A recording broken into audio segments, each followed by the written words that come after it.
Olá, bom dia amigos e amigas do canal Dica de hoje. Nesse vídeo de hoje eu vou responder uma dúvida que chegou lá pelo Instagram nosso, inclusive nosso Instagram vai estar aqui na descrição do vídeo, e ela é muito interessante no sentido que pergunta assim, Daniel, por que existe uma diferença tão grande entre preços justos das casas de análise?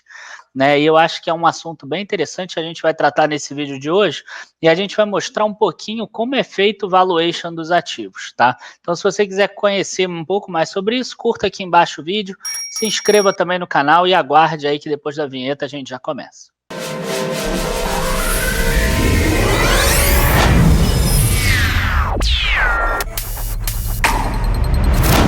Bom, gente, quem me acompanha, principalmente no último ano, já deve ter percebido que eu tenho focado muito menos na questão do preço justo em si, óbvio que o preço importa, mas não ficar tentando adivinhar um preço. Quer dizer, eu estou muito mais voltado agora a falar que o preço justo ele não é estático.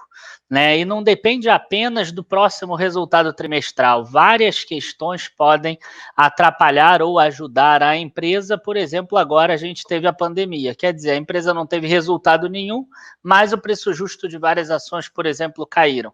E assim como teve a pandemia, às vezes tem questão de safra, tem chuvas, você tem políticas públicas, você tem mudança da taxa de juros, enfim, você tem uma enormidade, você tem uma infinidade de problemas possíveis ou de soluções possíveis, de qualidades e defeitos que impactam a empresa todos os dias, todas as horas e todos os minutos. Então, a primeira coisa que eu quero falar para vocês é o seguinte, tentem tirar da cabeça de vocês a ideia do preço justo. Tentem tirar da ideia de vocês aquela coisa, vou assinar casa de research porque eu vou pegar uma planilha bonita, igual a gente tem também, mas com o preço justo de cada ativo. Tá? Por quê? Porque se você fizer só dessa forma, é muito vago. Tá? E vocês vão entender nesse vídeo de hoje por quê. Então, primeiro, até para não ficar expondo outras casas de research, nem nada disso, o que eu fiz? Eu aproveitei aqui que eu peguei a Cielo, ela deixa disponibilizado, tá? A última atualização aqui foi 9 de março de 2020, mas está no próprio site da Cielo isso, e aqui tem os preços-alvo, né? E essa é uma outra questão também, o preço justo não é o preço justo para ação hoje, é o preço-alvo para 12 meses. Então, se você olhar aqui, você tem vários preços-alvos para a Cielo, das mais diversas corretoras possíveis. Tá aqui com os analistas que fizeram a análise. O que é engraçado? Só para vocês terem uma ideia. Hoje o preço da Cielo está aqui em 4,67. Né? O preço-alvo da Cielo mínimo aqui é R$5 de todos eles, tirando os que estão em revisão. Tá? E a maioria das recomendações é vender ou manter. Poucas são comprar, ó, só tem esse do Morgan Stanley aqui que é comprar.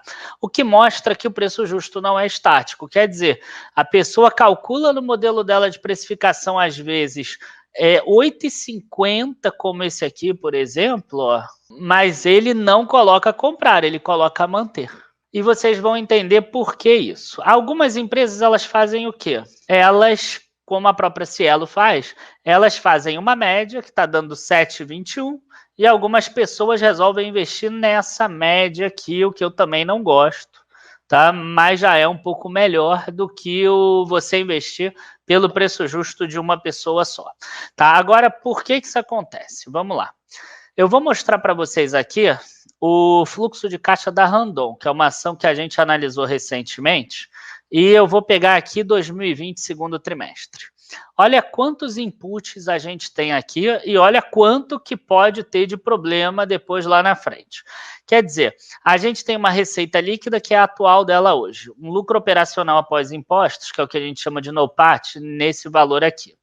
Tá? Aí a gente tem aqui a variação de capital de giro, o investimento líquido da empresa, a gente tira a dívida da empresa, divide pelo número de ações, chega no valor justo de 11,62. E aí as pessoas olham 11,62 e acham que aquilo é definitivo, esse preço ele não vai mudar, mas não é assim que acontece. Por quê? Porque para eu chegar nesse 11,62, eu imaginei que ano que vem, por exemplo, no segundo trimestre, o lucro operacional da Randon vai ser 479 milhões. Que daqui a 2 anos vai ser 565 milhões. 2023, 610 milhões. Ou seja, para chegar em 11,62, a empresa precisa gerar esses parâmetros aqui. Não são apenas esses parâmetros de lucro, são também parâmetros de receita aqui. Ó. Ela tem que bater 7 bilhões de receita, ela tem que bater o recorde dela de receita no ano que vem, que era o que ela esperava para esse ano. Mas aí teve o Covid. Então, quer dizer, será que ela vai conseguir isso? Será que ela vai conseguir melhorar essa margem dela aqui para bater 7,86, que era o que ela conseguiu fazer no final de 2019? Será que ela vai conseguir voltar para essa margem aqui no segundo trimestre? Então, o que a gente faz aqui, né? Pelo menos eu faço dessa forma. Eu pego aqui 7 anos, por exemplo, e faço uma linha, e isso aqui é o que eu projeto para a empresa. Agora, se a empresa estiver com uma linha depois no futuro, mais ou menos por aqui, ó, assim, abaixo dessa projeção, ou que estiver aqui, ó, abaixo dessa projeção, significa que ela não deve chegar nos R$ 11,62. Outro ponto que muda muitíssimo também é aqui embaixo a taxa de desconto. Tipo, a taxa livre de risco eu botei aqui 6%. Aí teve uma alta da taxa de juros agora. Inclusive o pré-fixado 2026 ele está em 6,53. Olha o que aconteceu com essa alta dos juros. O meu preço justo de 11,62 caiu para 10,38. Você acha que é possível uma pessoa ficar mudando o preço justo diariamente, por exemplo, somente porque muda essa taxa de juros? Não é, né? Então, esse é o primeiro ponto que faz com que as casas de análise tenham disparidades entre o preço justo. Se eu calculei em um dia e a outra casa de análise calculou 10 dias, 20 dias depois e mudou o valor dos juros, esse é um ponto que faz com que mude o valor justo da ação. Mudaria para mim também, tá? Então, esse é um ponto. O segundo ponto que era importante que a gente já passou aqui é a questão da receita. Quer dizer, a gente tem uma projeção de receita líquida, a gente tem uma projeção de lucro no PAT aqui. Eu uso dessa forma, pelo menos. Agora, se esse lucro vier abaixo do esperado, a tendência é esse preço justo diminuir. Caso contrário, seria subir. Então, quer dizer, eu projeto, por exemplo, que o Brasil vai continuar exportando implementos rodoviários e que essa crise vai fazer melhorar o mercado, por exemplo, da Randon. Então, eu acho que ela vai aumentar para 7 bilhões e 100 milhões a receita dela, com um lucro operacional de 565 milhões.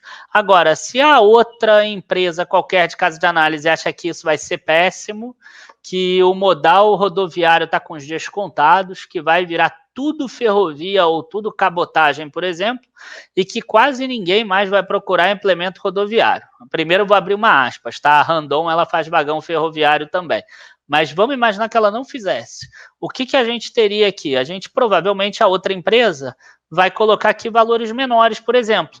Ela acha que a receita, por exemplo, vai cair 10% e o lucro vai cair 20%. E aí depois, nos outros anos, vai ficar constante aqui, por exemplo. Olha só, eu já tenho aqui um preço que é negativo. Um preço quer dizer, o valor que ela vai gerar de fluxo de caixa não é suficiente nem mesmo para pagar as dívidas.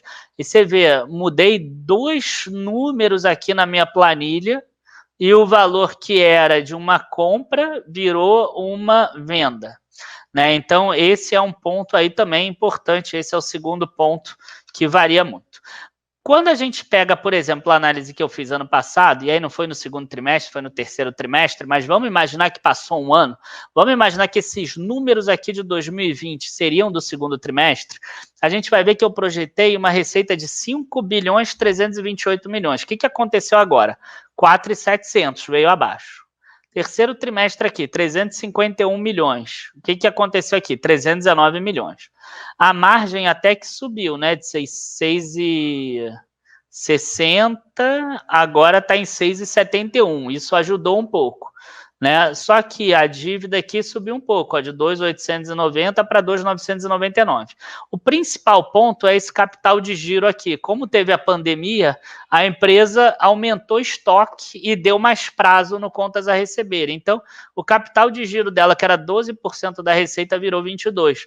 E isso tudo aqui está impactando o nosso fluxo de caixa. Então, o que aconteceu com o preço justo?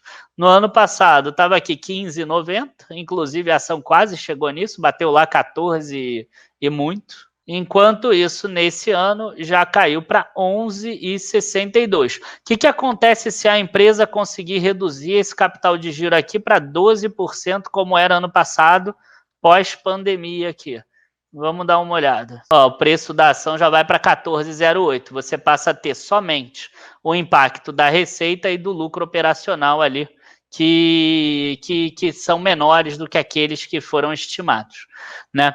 Então, esse é um outro ponto. Quer dizer, qual a projeção de receita que essa outra casa de análise usou e de lucro, e qual foi a que eu usei? Então, isso também faz variar com relação às casas de análise. Então, a gente tem juros, a gente tem projeção de cada um, né?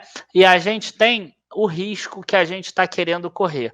Então, eu particularmente, essa outra parte aqui da taxa de risco, tá? Eu particularmente, empresas que eu não conheço tanto, ou empresas que a gente vê um risco maior de talvez uma obsolescência no futuro e etc., a gente aumenta aqui essa taxa de desconto, tá? A gente aumenta esse valor. Então, por exemplo, ano passado o cenário parecia mais claro para a Randon. A nossa taxa de risco aqui, ó, 12,03, a nossa taxa de desconto. Botei até a mesma livre de risco de forma proposital aqui. Vamos colocar igual. Então, ó, subiu de 12,03 para 14,30. Então, hoje, o risco da Randon é maior do que aquele risco que era percebido em 2019. Então, esses 3 pontos são importantes. E aí, como é que eu faço para eu mudar um pouco essa situação, para eu não ficar escravo do preço justo? Eu comecei a usar múltiplos cenários, tá? E aí aqui eu já estou em um outro tipo de modelo de precificação. Esse modelo de precificação, na verdade, é da VEG, um modelo que eu até coloquei disponível na época que eu estava vendendo a mentoria da análise fundamentalista. Essas planilhas que eu estou mostrando é da mentoria, ela não está aberta para venda, ela foi vendida lá em junho, tá? E aí, o que a gente tinha aqui na hora da VEG? Né? A gente tem vários cenários possíveis. Então, no meu cenário base, a VEG crescia 11,3%, 9,3%, crescimento na perpetuidade 6,5%. Quer dizer, o preço justo para mim tá R$ 34,98. Quer dizer, um preço justo muito abaixo do valor dela. Agora, quer dizer que a ação está cara? Aí a gente vai lá no nosso modelo. Olha só o que acontece no nosso modelo. Ó. A gente tem uma precificação que, inclusive, vale mais do que hoje. Quer dizer, se a maior parte do mercado estiver focando nessa precificação aqui, se acha que a taxa de desconto da VEG é só 8,59, afinal o Tesouro está pagando 6,53 no longo prazo, e eles acham que vai crescer 2% a mais do que eu acho, ou seja, vai manter o crescimento que ela conseguiu nos últimos 10 anos, nos próximos 10, a ação pode valer R$ 78. E aqui também tem a questão dos juros, que a gente mostrou, né? Há um tempo atrás, essa taxa livre de risco estava aqui em torno de 6%. Como é que o preço justo já vai a 43 e já tem aqui modelo de precificação que vale R$ 108, 75, 61, coisas do gênero. Então, se vocês olharem, o preço da VEG caiu aí de 69 para 65, o que mostra essa questão dos juros também. Os juros subiram, a VEG, por exemplo, caiu. Então, Esses são os pontos que fazem com que a nossa casa de análise tenha um preço muito diferente da outra, muito diferente da outra, muito diferente da outra. O que eu sugiro que as pessoas façam? Que elas se preocupem mais com as empresas e menos com o preço justo.